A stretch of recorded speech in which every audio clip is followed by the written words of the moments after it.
guys, it's Voice of Yeshua and welcome to another day hearing the word of God from me. I was listening to a message this morning and the word my pastor said, Bishop Dagewood Mills, it struck me like lightning and I was left in shock for quite a while. And yes, the meeting I was listening to was Flow Prayer Meeting. Our Flow Prayer Meeting is happening every Tuesdays and Fridays, 4 a.m. If you want to be a part of it, you can kindly visit our YouTube page or our Facebook page at Flow Church to be part of it. Or you can send me a DM and I will personally send you our link to join our prayer meeting every 4 a.m. Trust me, you'll be blessed. And he said there is this quote that was in his room for quite a while. He said he can't find it now, but he never forgets that quote. And he said, if you are too busy to pray, it means you are too busy. Now that word hits me so much because it had so much meaning to it. And that's what is birthing this message today. If you are too busy to pray, you are too busy. It means that you surround yourself with so much unnecessary things that even the necessary things has no place to stay. Now, if you ask yourself, you have 24 hours, what have you done with it? Now, you will see that you've actually spent so much time watching movies that has no importance in your life. And you found yourself scrolling aimlessly through TikTok and Instagram, wasting your bundle and money on it. Sometimes you find yourself gossiping and gisting with friends on matters that would not add any benefit to you. And yet you say you are too busy. It's the same saying that you cannot add something else with God. When you place something beside God, it ends up kicking God out of your life. And not because God does not have strength to stay in your life. No. It's just that the nature of human being, our body, it wants everything that's against God. That's just it. So the unnecessary thing has a way of kicking out the necessary thing out of our life. And same thing for this passage in the Bible. It says, why men slept, the evildoer came and planted something in the midst of the farm. Now the thing is that when men planted wheat, evildoer came and they planted tares. Now tares have so much similarities with wheat, but it is that wheat is a good plant and tares is not. Tares has no relevance. And when you plant wheat and tares together, the tares compete so much with the wheat that it kind of deprives the wheat from getting nutrients. That's the same thing. It reminds me of a saying that a pastor friend of mine would say. He said, if it's important, you find a way. If it's not, you find an excuse. Now, the thing is that when we tell ourselves that we are so busy, it's because we've not actually found the importance of God in our life.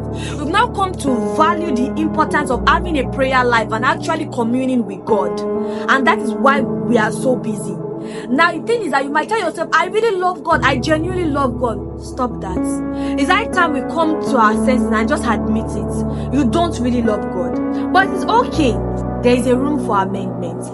That's why there is this saying that says, quitters never win and winners never quit. Whenever you are watching an Olympic race, it doesn't matter who started the race first. What matters is the person that actually crossed the finish line. That's why people would usually say that it doesn't matter how you start, how you end is what really matters. Now, when you see people running the race, you see sometimes you watch some race and you see someone starting with so much momentum, but at the end of the day, they don't cross the line. So we don't consider them winner, and we won't forget the fact that they actually started with momentum. Then we see people that were slow at first, but they end up crossing that line, and that's the person that end up being celebrated. It means that it doesn't really matter how you start, how you end is what we really focus on. And yes, you've spent the first 6 months of this year doing nonsense. True. But the thing is that how are you going to spend the next 6 months? It's not too late to actually start building your relationship with God. It's okay, yes, you are feeling guilty that it is true. Your love for God has really waxed cold, and that is why you have not placed Him as a priority. If you really love God genuinely, you will put Him at the top of your list, and that's just it.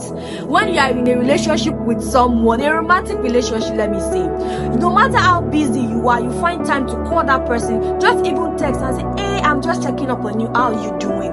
It's because you love that person so much, no matter how busy you are, you just find a way. And the thing is that often we say that we are so busy, oh my gosh, I'm so tired, I forgot to wake up to pray. Now ask yourself, if you have a job interview placed at that 4 a.m. that you are meant to wake up to pray, and that job interview, the salary end would literally skyrocket your standard of living, will you not wake up for it? You will. If you have an exam placed at that time, 6 a.m. in the morning, you will wake up for it. The thing is that because you consider those things really important, so you actually deprive yourself of sleep for it. Sometimes some of us even stay up night drinking black coffee just so that we can stay awake for that particular time. But we don't put in so much energy when it comes to the things of God because we don't really value it. And that is just the truth. But the good news is that you can still change this. It's not too late. Don't feel sad about it, because all this while that you've been feeling sad, you've not actually really changed anything. It's now time for you to wake up and start afresh. Go back, a step at a time, a step at a time, a step at a time, and rebuild your relationship with God. You have the next 6 months to do that. You have the next 6 months to be intentional. You have the next 6 months to chase after God and stray away all the unnecessary things and let the necessary things stay. That is why consecration is important as believers. Because when you consecrate yourself, you find yourself doing things that are only of benefit, that will edify your spirit. So at the end of the day, no one is really competing for one, because every one of them is working together for your spiritual growth. Please, I'm begging you, find time to go back to studying the word.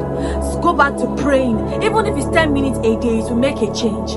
10 minutes a day, 10 minutes a day, it will make a change. Study one verse a day, it will make a change. Rather than not doing it at all. You are not too busy. You just bothered yourself with so many unnecessary things. Stop it. Go back to God. Build that relationship with God again. It is worth it. Your life depends on it. It does.